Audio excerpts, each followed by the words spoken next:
चलिए देखिए ध्यान से। जय हिंद। इस क्लास में आज पढ़ेंगे हम लोग चतुर्भुज के बारे में। ठीक है, त्रिभुज के बारे में हम लोग कुछ पढ़ लिए थे जो भी था, ठीक ना। और ध्यान से देखिए चतुर्भुज के प्रकार। सबसे पहले चतुर्भुज होता क्या है, ध्यान से समझते हैं। चतुर्भुज एक ऐसी आकृति होता है जो चार भुजाओं से क्या होता है, या चार रेखाओं से घिरा होता है। आई बात समझ में, उसे चतुर्भुज कहते हैं। इसी तरह त्रिभुज का भी था, ठीक है। सेम चतुर्भुज में कितनी भुजाएं होती हैं? चार भुजाएं होती हैं। चतुर्भुज के कितने कोण होंगे? चार कोण होंगे। आई बात समझ में? हाँ, तो चतुर्भुज कई प्रकार के होते हैं। देखिए चतुर्भुज के प्रकार हम लिखे हैं कि चतुर्भुज कई प्रकार के होते हैं। पहला होता है आयत, दूसरा होता है वर्ग, उसके बाद होता है समलंब और उसके बाद समांतर चतुर्भुज, ठीक है। अब उसके बाद होता है, देखिए एक होता है समचतुर्भुज, ध्यान से देखिए। उसके बाद है समचतुर्भुज। इस तरह कई चतुर्भुज होते हैं, ठीक है, जिसको हम किसी से दर्शा दिए। सबसे पहले हम लोग इसमें पढ़ेंगे आयत चतुर्भुज, उसके बाद वर्ग, उसके बाद बारी बारी से सबके बारे में पढ़ेंगे। सबसे पहले ध्यान दीजिए आयत क्या होता है। आयत तो इंग्लिश में रेक्टेंगल बोलते हैं, ठीक है। सीबीएसई वाले ध्यान देंगे अच्छे से, ठीक ना। आयत क्या होता है? आयत एक ऐसा चतुर्भुज होता है जिसके आमने और सामने ध्यान से देखिए, आमने और सामने की भुजा क्या होती है? बराबर होती है और आपस में समांतर होती है, ठीक है। ये होता है, क्या होता है? आयत चतुर्भुज, ठीक है। और एक बात कि इसका प्रत्येक कोण कैसा होना चाहिए? समकोण होना चाहिए, यानी 90 अंश का होना चाहिए। ये आई बात समझ में।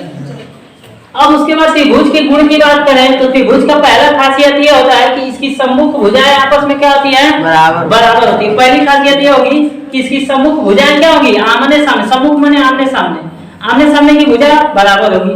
दूसरी बात कि जो इसका प्रत्येक कोण होगा वो कितने अंश का होगा? 90 अंश। क्लियर। तीसरी बात ये है कि इसके जो विकर्ण होंगे, ठीक है, विकर्ण का मतलब ऐसे, ठीक है, ये जो यहाँ से इसके कोनों से, इसके कोणों को जो विभाजित करे रेखा वही विकर्ण कहलाती है, ठीक है। तो जो विकर्ण होते हैं आपस में बराबर होते हैं, जितनी आई सेंटीमीटर उतनी आई सेंटीमीटर, ठीक है। और उसके बाद याद रखिए कि इसके जो विकर्ण होते हैं जब क्रॉस करते हैं यानी कटते हैं तो देखिए हाई दूरी जितनी होगी उतनी ये हाई दूरी होगी, और जितनी हाई दूरी होगी उतनी ये भी दूरी होगी, ठीक है। यानी इसे भाषा में क्या कह सकते हैं, ध्यान से समझिए। आयत के प्रत्येक कोण क्या करते हैं? आपस में समद्विभाजित करते हैं, यानी बराबर कटते हैं। क्लियर। ये हो गया आयत, ठीक है। ध्यान से आप देखते हैं वर्ग के बारे में, ठीक है। अब देखिए हम पूछ रहे हैं कि ये काफी कैसा आकार है। एक तरह से अगर बंद कर दिया जाए तो कैसी आकार है इसकी? आयत आकार। आई बात समझ में। ध्यान से देखिए, इसकी आमने सामने की भुजा बराबर है और ये भुजा इसके बराबर है, ठीक ना। तो इसी तरह अब उसके बाद आता है नंबर वर्ग का, ठीक है। तो वर्ग को याद रखिएगा ध्यान से। ऐसा चतुर्भुज जिसकी चारों भुजाएं, ये एक ऐसा समझ लीजिए चतुर्भुज होता है, या ऐसी आकृति होती है जिसकी चारों भुजाएं आपस में क्या होती है भाई साहब? बराबर होती है। क्लियर है। तो इसकी चारों भुजाएं आपस में बराबर होती हैं, ठीक, उसे कहते हैं वर्ग चतुर्भुज। उसके बाद इसकी खासियत क्या होती है, ध्यान से देखिए। खासियत नंबर 1 होता है इसका कि जो इसकी चारों भुजाएं होती हैं वो आपस में क्या होती हैं? यानी कह सकते हैं इसकी सभी भुजा आपस में बराबर होती है। खासियत नंबर 1। उसके बाद दूसरी बात इसकी कि याद रखिए इसका जो प्रत्येक कोण जो होता है यहाँ से, ठीक है, वो कितने अंश का होता है? 90 अंश या समकोण होता है, ठीक। तीसरी बात इसकी करते हैं कि जो वर्ग होता है, याद रखिएगा वर्ग का जो विकर्ण होता है ये सेम बराबर होता है। ये जितना रहेगा ये भी उतना ही रहेगा, ठीक। तीसरी बात हो गई। अब उसके बाद अगली बात क्या है कि जो इसके जब ये विकर्ण आपस में एक दूसरे पर काटते हैं, एक दूसरे को जब काटते हैं ना, तो यहाँ जब कटता है तो यहाँ पे जो कोण बनता है वो 90 अंश का बनता है। आई बात समझ में। यानी कह सकते हैं चौथी बात कि जब, ठीक है, वर्ग के विकर्ण आपस में कटते हैं तो इसका जो चतुर्भुज इस पर जो कोण बनता है वो क्या होता है? समकोण होता है। आई बात समझ में। ये इसकी खासियत थी। देखिए अब ध्यान से समझते हैं समांतर चतुर्भुज के बारे में। सबसे पहले ध्यान दीजिए, समांतर चतुर्भुज एक ऐसा चतुर्भुज होता है जिसकी केवल आमने सामने की भुजा बराबर होती है। ये इसके बराबर, ये इसके बराबर, यानी बराबर नहीं होती है, हाँ बराबर भी होती है और समांतर भी होती है। आई बात समझते? बट क्या इसका प्रत्येक कोण समकोण नहीं होता है, ये बात इसमें याद रखिएगा। बस इसकी क्या होती है, आमने सामने की भुजा क्या होती है, समांतर एवं बराबर होती है। क्लियर? और एक बात ध्यान से समझिए, इसके गुण की बात करें तो इसका पहला गुण ये है कि जो इसका प्रत्येक कोण होता है वो क्या होता है, 90 अंश का नहीं होता है। पहली बात ये आगे पीछे करके लिखवाए हैं, ठीक है, ध्यान से समझ सकते हैं, ठीक। और इसकी जो सम्मुख भुजा, पहला गुण हो गया कि इसके जो प्रत्येक कोण होते हैं वो आपस में बराबर नहीं होती है। देखिए यहाँ पे ये तिरछा बना, ये कुछ दूसरा कोण होगा, ये कुछ दूसरा कोण होगा, ठीक है। और दूसरी बात ये कि इसमें आमने और सामने, ठीक है, आमने और सामने की भुजा क्या होती है, बराबर होती है, यानी सम्मुख भुजा बराबर होती है। तीसरी बात ये है,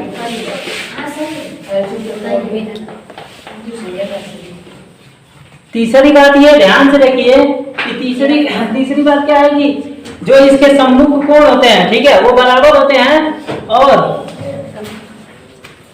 ये जो विकर्ण होते हैं, याद रखिए, जो विकर्ण होते हैं इसके, ये एक दूसरे को समविभाजित करते हैं। समविभाजित करने का मतलब ये है कि एक दूसरे को बराबर बराबर भागों में बांटते हैं। जितनी हाई दूरी रहेगा, कटने के बाद भी जितनी दूरी हाई जाएगा उतनी दूरी हाई, जितनी हाई उतनी दूरी हाई। समझ में आ रही बात?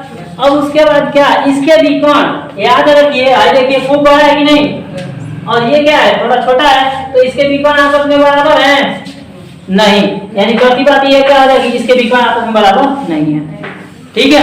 ये इसके 4 गुण हैं, ठीक है, देखिए, ठीक है। अब बारी आती है समचतुर्भुज की, ठीक है। समचतुर्भुज क्या होता है, गौर से देखेंगे, एक ऐसा चतुर्भुज जिसकी क्या होती है, चारों भुजाएं आपस में बराबर होती हैं, देखिए, तथा क्या होती हैं, समांतर होती हैं, ठीक है, उसे हम कहते हैं समचतुर्भुज, ठीक है। बट अब इसके गुण की बात करते हैं, तो गुण, पहला इसका गुण, ध्यान से उस पे बोर्ड पे देखते रहिए, ठीक है। इसका जो पहला गुण ये हो जाएगा कि इसकी जो चारों भुजाएं होती हैं वो क्या होती हैं, आपस में बराबर होती हैं। दूसरी बात ये कि इसके जो सम्मुख कोण होते हैं, आमने सामने के कोण, ये आपस में बराबर होते हैं। क्लियर? सम्मुख कोण, आमने सामने के कोण क्या होते हैं, बराबर होते हैं। और उसके बाद कि जब इसके विकर्ण कटते हैं आपस में, तो यहाँ से ये और ये कितने अंश का कोण बनाते हैं, 90 अंश। वही लिखे हैं कि इसके विकर्ण आपस में कटते समय 90 अंश का कोण बनाते हैं या समद्विभाजित करते हैं। और उसके बाद ये कि इसके विकर्ण जो होते हैं वो आपस में बराबर नहीं है, होते हैं, ठीक है। चौथा पॉइंट ये है, या तीसरा पॉइंट ये है कि इसके जो विकर्ण होते हैं वो आपस में क्या होते हैं, बराबर नहीं होते। हाई लंबैया कुछ अलग है और ये लंबैया कुछ अलग है। क्लियर है ना? ये था आपका समचतुर्भुज। देखिए अब बात आती है समलंब चतुर्भुज की। समलंब चतुर्भुज एक ऐसा समझ लीजिए, एक ऐसा खींचा चतुर्भुज होता है, ध्यान से समझिए, जिसकी केवल आमने सामने की भुजा बराबर होती है। अब वो खाली कोनो दुगो, या तो हाई और नहीं तो हाई, ठीक है। इससे मतलब नहीं, इसे मत समझिएगा, वो डाटा दर्शाए केवल, ठीक है। यानी समलंब चतुर्भुज क्या होता है, एक ऐसा चतुर्भुज जिसकी आमने सामने की केवल भुजाएं बराबर होती हैं, यानी कोई एक युग्म बराबर होता है, समलंब चतुर्भुज कहलाता है, ठीक है। और उसकी बाद इसके गुण की बात करें तो पहला गुण ये है कि जो इसकी जो आमने सामने की भुजाएं होती हैं, देखिए ध्यान से, ये आमने सामने की भुजा एक दूसरे को क्या, मतलब आमने सामने की भुजा क्या करती है, समांतर होती है। ये पहला इसका गुण है। और दूसरा गुण ये हो जाएगा कि इनके बीच की दूरियां हमेशा, ये जो बनाया ना, इसको दूरी की दर्शाने के लिए, ठीक है, जैसे रेल की पटरी होती है, जाती जाती है, तो इसके बीच की दूरी हमेशा बराबर रहती है। नहीं तो याद रखिए, रेलवे कहाँ हो जाता है, इधर उधर डगमगा के उधर चला जाता है। वो अलग बात है कि जाके यहाँ से कट के यहाँ एगो पटरी सड़ जाता है वहां जाके, ठीक है, लेकिन बीच की दूरी हमेशा बराबर रहती है, ठीक है। ये इसकी दूसरी खासियत। तीसरी खासियत की बात करें तो जो इनके है, इसकी जो और दो भुजा, इन दोनों भुजाओं को छोड़ के और दो जो भुजाएं होती हैं वो असमांतर होती हैं। असमांतर का मतलब अगर इसको आगे तक अगर बढ़ा दें तो ये कहाँ जाके, कहीं ना कहीं जाके मिल जाएंगी, यानी कट जाएंगी, तो ये क्या हो जाएंगी, एक तरह से असमांतर हो जाएंगी। और समांतर कौन सी होगी, ये जिसकी दूरी बीच की हमेशा बराबर है, समझिए, ठीक है। ये आपका था समचतुर्भुज, ये चतुर्भुज था, खत्म हो गया, ठीक है।